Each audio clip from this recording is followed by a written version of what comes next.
શ્રી સંતરામ મહારાજના 194માં સમાધિ મહોત્સવના ઉપલક્ષ્યમાં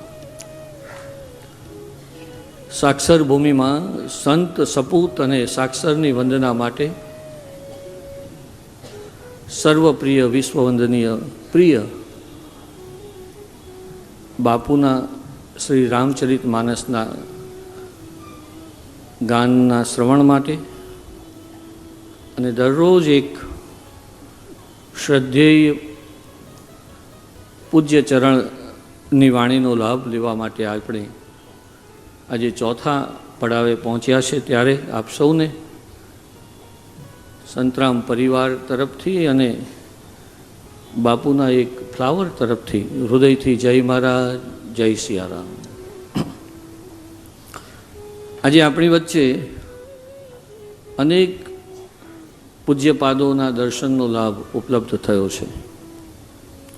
આપણા સૌ માટે આનંદ અને ગૌરવની ઘટના છે કે જેણે આપણને સૌને તર્કબદ્ધ રીતે શ્રદ્ધા સુધી લઈ જવા માટે બાલકૃષ્ણથી બાલ યોગીથી છેક ચક્રધારી યોગી સુધી,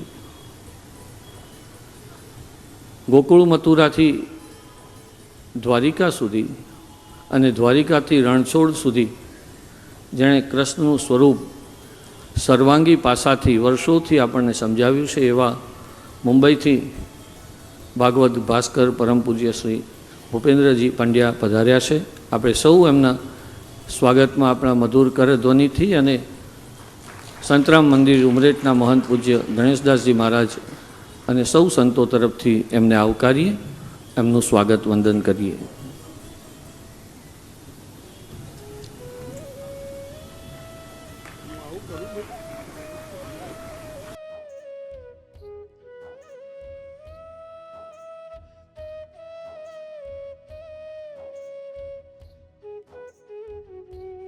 આપ સૌની વચ્ચે અને આપણા સૌના ખૂબ પ્રિય, જેને આપણે કલાકો સુધી સાંભળી રહીએ એવા પરમ પૂજ્ય ભૂપેન્દ્રભાઈ પંડ્યા વચ્ચે ઊભા રહેવાની મેં જે ભૂલ કરી છે એ હવે હું સુધારી લઉં છું. પૂજ્ય ભૂપેન્દ્રભાઈ.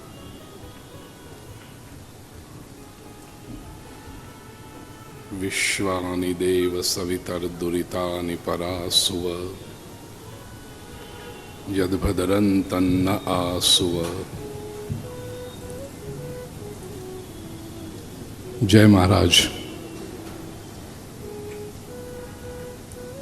જ્યાં અખંડ ભગવત સ્મરણ ચાલતું હોય, અખંડ અન્નદાન ચાલતું હોય, અખંડ સ્વાસ્થ્ય સેવા ચાલતી હોય, ત્યાં આવી માંદી રીતે જય મહારાજ બોલાય આનંદ ના આવે. જય મહારાજ.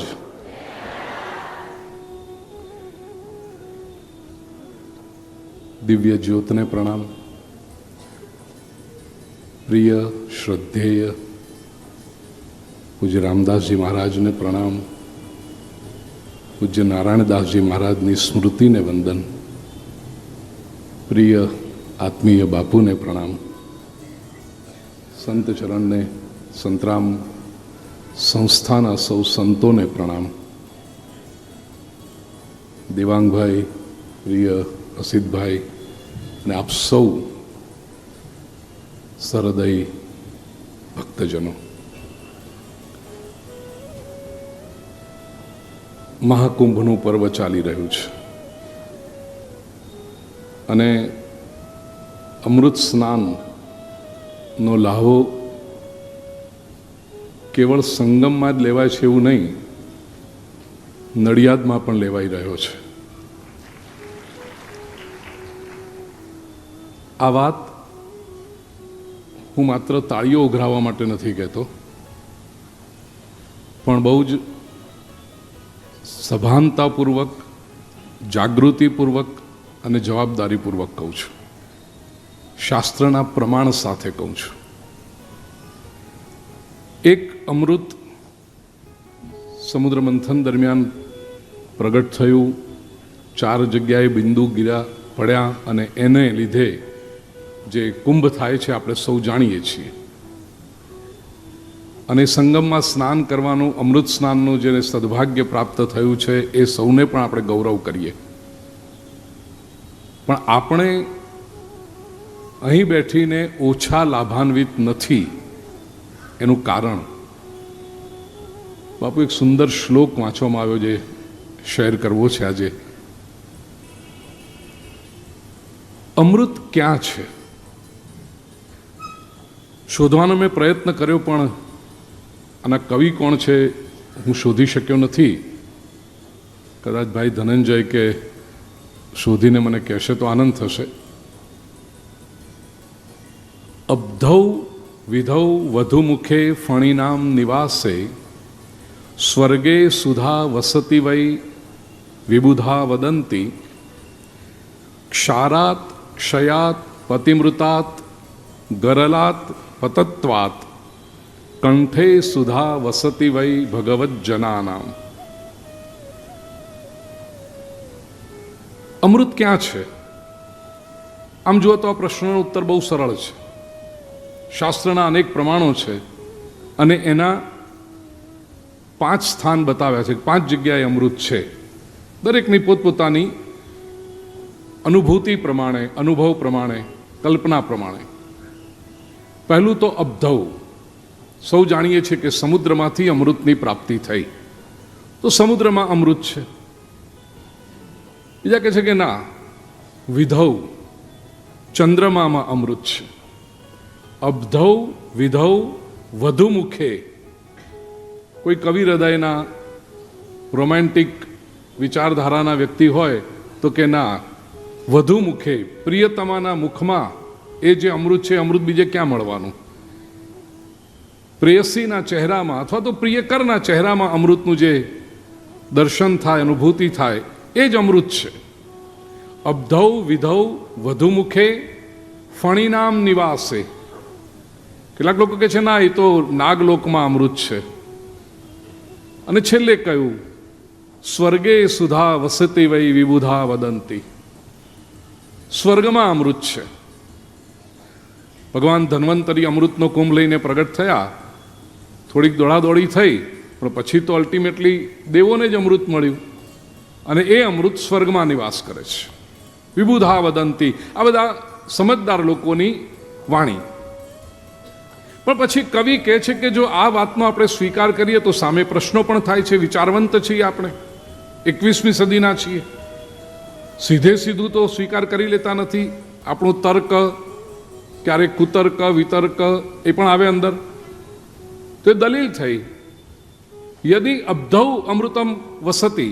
જો સમુદ્રમાં અમૃત હોય તો સમુદ્રમાં ક્ષાર કેમ છે, ખારાશ કેમ છે? ન હોવી જોઈએ. ક્ષારાત ક્ષયાત પતિમૃતાત ગરલાત પતત્વાત.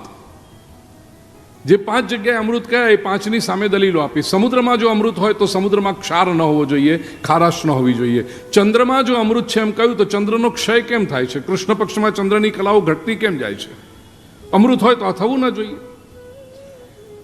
વધુ મુખાત. પત્નીના ચહેરામાં, પ્રિયતમાના ચહેરામાં જો અમૃત હોય એના મુખમાં, તો પતિનું કદી મૃત્યુ થવું જ ન જોઈએ. એ સ્ત્રી કદી વિધવા થવી જ ન જોઈએ. પણ સંસારમાં દેખાય છે કે એ ઘટના બની રહી છે, તો ક્યાંક દોષ છે. ફણીનામ નિવાસે જો અમૃત હોય, નાગલોકમાં જો અમૃત હોય, તો પછી નાગમાં વિષ કેમ છે? અમૃત અને વિષ સાથે તો ન હોઈ શકે. જો અમૃત હોય તો વિષનો નાશ થઈ જવો જોઈએ. અમૃત હોવા છતાં વિષ કેમ ટકે છે? અને દેવો પાસે જો સ્વર્ગલોકમાં અમૃત હોય તો ક્ષીણે પુણ્યે મર્ત્યલોકમ વિશંતિ. 9મો અધ્યાય 21મો શ્લોક ભગવદ્ ગીતામાં. શા માટે એનું પતન થાય છે દેવનું? પુણ્ય કર્મો પૂરા થાય એટલે વળી પાછું મૃત્યુલોકમાં આવવું પડે. જો અમૃત હોય તો એ પતન થવું ન જોઈએ. માટે આ 5માં કંઈક વાંધો છે. તો ખરેખર અમૃત છે કે? અમૃત છે, એમાં તો કોઈ શંકા નથી. તો અમૃત છે ક્યાં? કવિએ બહુ સરસ કહ્યું, કંઠે સુધા વસતિ વૈ ભગવત જનાનામ. જે ભગવત જનો છે, જે ભગવત ભક્તિ કરે છે, એના કંઠમાં અમૃત વસે છે. અને એ જે અમૃત વસે છે એનો લાભ કેવલ જેના કંઠમાં વસે છે એને નથી થતો, એનો લાભ દરેકને થાય છે. જેના જેના મુખે આ ભગવત કથા પ્રગટ થાય, એ અમૃત અને તેથી જ શ્રીમદ ભાગવતના દશમ સ્કંદનો 31મો અધ્યાય ગોપી ગીતના 9મા શ્લોકમાં ગોપીઓ પણ કહે છે, તવ કથામૃતમ તપ્ત જીવનમ. પ્રભુ આપણી કથા છે ને એ અમૃત છે, કારણ ભગવત જનાનામ કંઠે, ભગવત જનોના ભગવત ભક્તિ જે કરે છે, ભગવન્મય જે રહે છે, એ લોકોના કંઠે પ્રભુ આપની કથા પ્રગટ થાય છે. અને તેથી એ કથા પ્રગટ નથી થતી, એ અમૃત પ્રગટ થાય છે અને અમૃતનો પ્રવાહ વહી રહ્યો છે. એ સ્નાન આપણે સૌ કરી રહ્યા છીએ. અનેક પ્રમાણો શાસ્ત્રના મળે. નાહમ વસામી વૈકુંઠે યોગીનામ હૃદયે ચન મદભક્તા યત્ર ગાયંતી તત્ર વૈ. ત્યાં હું વસું છું નારદ, કારણ એ ભગવતજનોના કંઠમાં અમૃત છે. એ અમૃતનું સ્નાન આપણે સૌ કરી રહ્યા છીએ, નિરંતર કરતા રહ્યા છીએ. કુંભનું અમૃત તો 12 વર્ષે એક વખત પ્રાપ્ત થાય, 144 વર્ષે એક વખત પ્રાપ્ત થાય. એ લાવો લેવાનો, ચોક્કસ લેવાનો. છેલ્લા 30 વર્ષથી તો હું લઉં છું. અહીંયા અનેક સંતો મહાપુરુષો બેઠા હશે, એનાથી અનેક વખત લેતા હશે. દર વખત આશા લઈને જઈએ કે કદાચ આ વખતે અમૃત પ્રાપ્ત થઈ જાય, કદાચ આ વખતે અમૃત પ્રાપ્ત થઈ જાય. અનેક મહાપુરુષોને પૂછ્યું કે થયું, અને મહાપુરુષો બહુ પ્રામાણિકતાથી કહે છે કે હજી સુધી તો ધક્કા મળ્યા છે.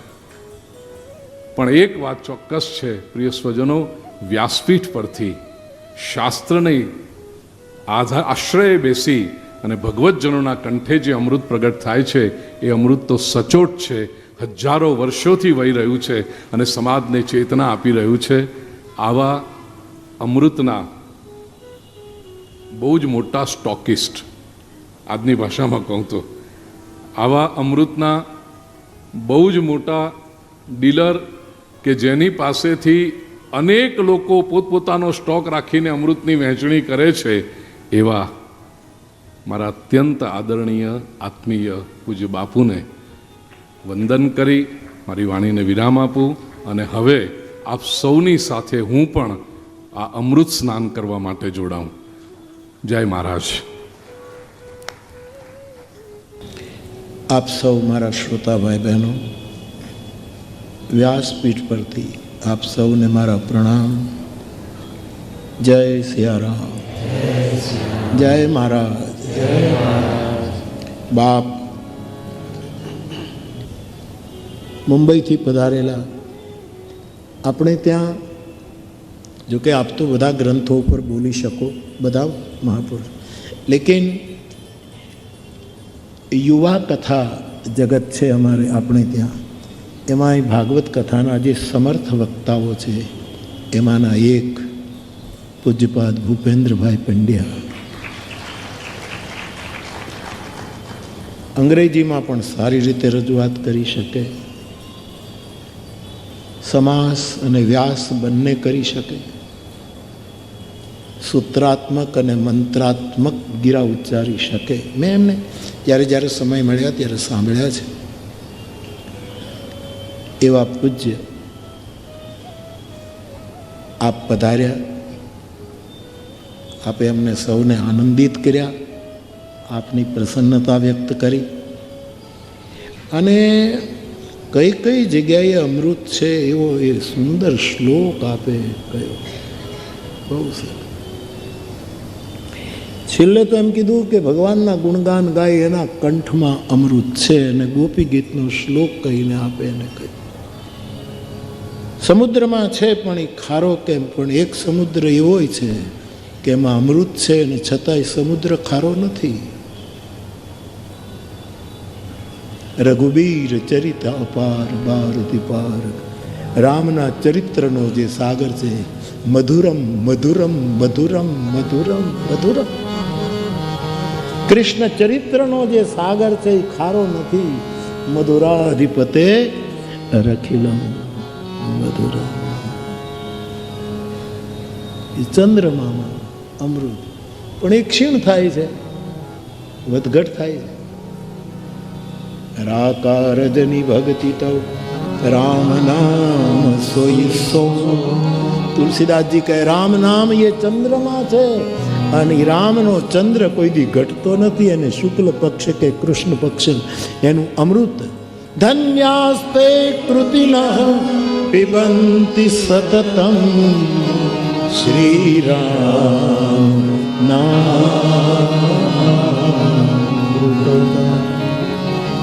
આપ બોલતા હતા ને મને પ્રેરણા આપતા જતા હતા. વક્તાઓનો એ જ મહિમા છે.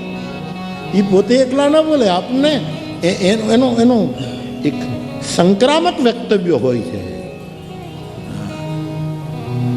આપણે આપણા પંડીમાં પાછો જન્મ લેતા હોઈએ છીએ સાહેબ. આપણે આપણામાંથી, જેમ તુકારામની વાત મેં આપને કહી હતી, તો ભગવાન જેમ બોલી રહ્યા હતા ત્યારે મને એમ થાય કે કેટલી અદ્ભુત વાત.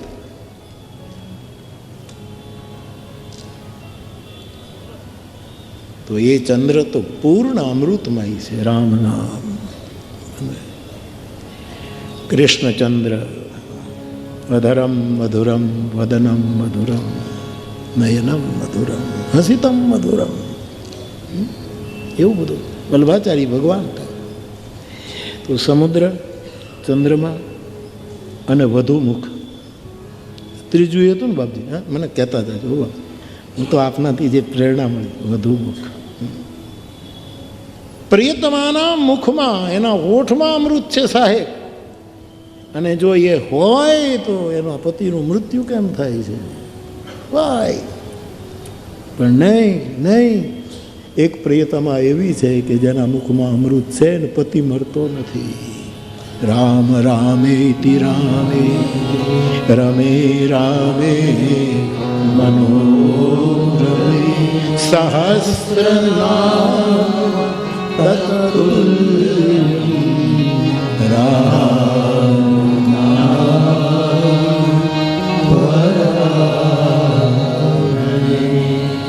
હમરે જાન સદા શિવ જોગી અજ અનવદ્ય અકામ तात स्वर्ग अपवर्ग सुख धैर्यता. સ્વર્ગમાં અમૃત છે પણ તો પછી કેમ ક્ષીણ પુણ્ય થાય ને પાછા નીચે પડે છે બધા? એ અમૃત કેમ એને નથી રાખતા? પણ સત્સંગ એક એવું અમૃત છે કે સ્વર્ગ અપવર્ગ એ બધા કરતા એક ઘડીનો સાધુ સંગ સાહેબ પતન નથી થવાતું. ક્ષિપ્રમ ભવતી ધર્માત્મા, ક્ષણાર્ધમાં આપણને પુણ્યાત્મા બનાવી દે છે. એવું એક સાધુની વાણી, ગુરુ વાણી. તો એવું એ સ્વર્ગનું અમૃત તો નથી. અને ત્યાં બહુ છે એ નહીં. જપાજપી ક્યારે થાય? ચીજ ઓછી હોય તો. વિપુલ માત્રામાં હોય તો કોઈને લડવાનું રહેતું જ નથી. ત્યાં બહુ માત્રામાં નથી. ત્યાં તો સ્વર્ગમાં જ્યારે સાધુના સંગમાં આપણે હોઈએ ત્યારે એના કરતાં અનેક ગણું એક અમૃત આપણે ગુરુવાણીથી પ્રાપ્ત કરતો હોઈએ.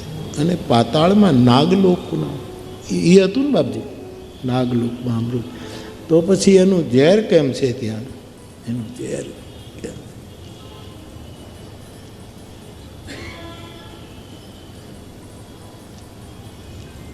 મંત્ર મહામણિ મુકુટ ब्याल के मेट त कठिन कुअंक भाल के. તો પાતાળમાં તો સર્પો રહે ને સર્પના જે નાગેશ છે, સર્પેશ છે, એ છે શેષ નારાયણ ભગવાન. શેષ નારાયણ એ તો બધાના મોટા છે. અને મંત્ર મહામણિ, રામ નામનો મંત્ર એના માથા ઉપર છે. અને તેથી નીચે સર્પના, એમ કહેવાય છે કે સર્પના તાળવામાં ઝેર હોય, પણ જે મણિધર હોય એના માથા ઉપર મણિ હોય, નીચે ઝેર, ઉપર મણિ. એ સર્પ કોઈને દંશ દે અને એને જો વિષ ચડે તો એલો મણિના દ્વારા એ વિષ ઉતરી જાય. નીચે વિષ, ઉપર મણિ, છતાંય વિષે મણિને અસર ન કરી, મણિને વિષાક્ત ન કર્યું. તો રામ નામનું નિરંતર રટણ કરતા અમારા લક્ષ્મણજી એ પાતાળના નાગોના અધિપતિ છે. અને તેથી ત્યાં એને પાતાળના અન્ય વિષયોના વિષ સ્પર્શી શક્યા નથી. તેથી આ 5 જગ્યાએ સુભાષિતકારોએ કહ્યું કે અમૃત છે પણ આવા બધા ખતરા છે, પણ એની સામે આ 5 વસ્તુ એવી છે કે કોઈ ખતરો નથી સાહેબ. અને આપે ગાયું એટલે હું ગાઈ નાખું. તવ કથા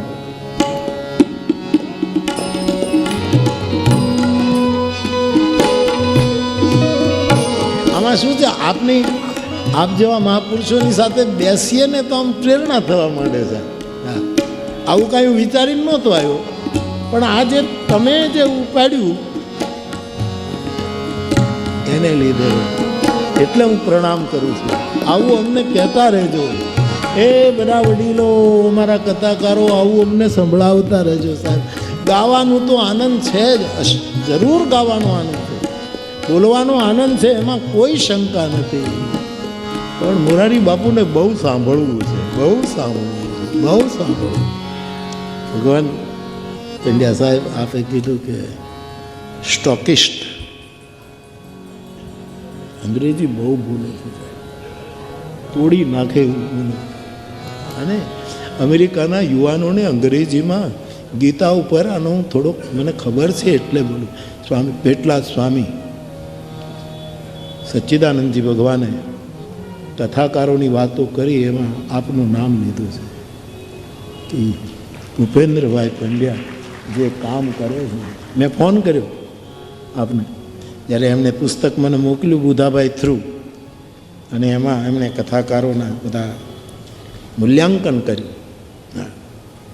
એમાં આપને યાદ કર્યા કે આપ જે રીતે સાવધાન કરી રહ્યા છો બધાને, તે મેં ભગવાનને ફોન કર્યો, કીધું આપને પ્રણામ કરું છું, અમને ગૌરવ થાય.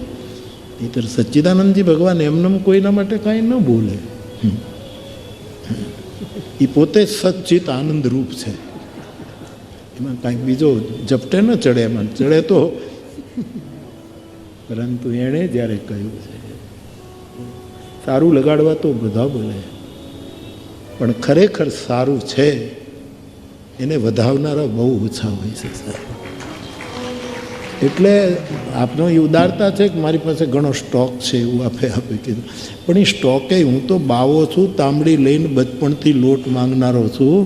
એ મારી તાંબડીમાં લોટ તો બધા તમે આપ્યો છે, કોકે ભાગવતનો, કોકે આ બધાએ ભિક્ષા આપી છે, એને લીધે આપણે આનંદ કરીએ છીએ. તો કુલ મિલાકર આ બધું પાછું ભૂલાઈ જાય આવેલું, એટલા માટે મેં પહેલાં આપને પુનઃ પ્રણામ કરું છું. આવતા રહેજો, અમને પ્રેરણા આપતા રહેજો.